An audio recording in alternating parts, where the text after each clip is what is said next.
Yeah, absolutely. And it must be very confusing for American voters who, of course, were told by Donald Trump that he was going to return to power as president and restore America's luster on the world stage. He was going to shore up America's standing, build alliances.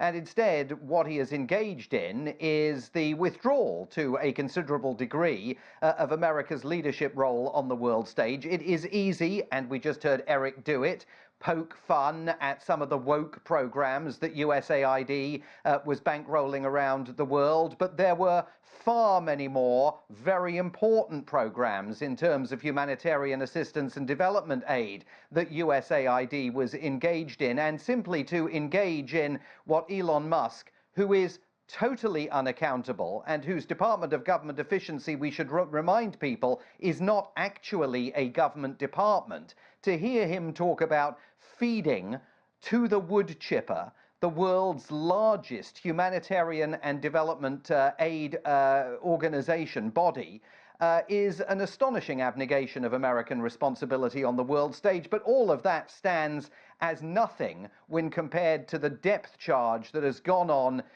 beneath European allies over the course of the last week, with the future of the transatlantic alliance now deeply, deeply in doubt, with European leaders, Emmanuel Macron, Keir Starmer, going to be here next week, now having to consider, astonishingly, the United States as an adversary, not an ally that is going to guarantee European security.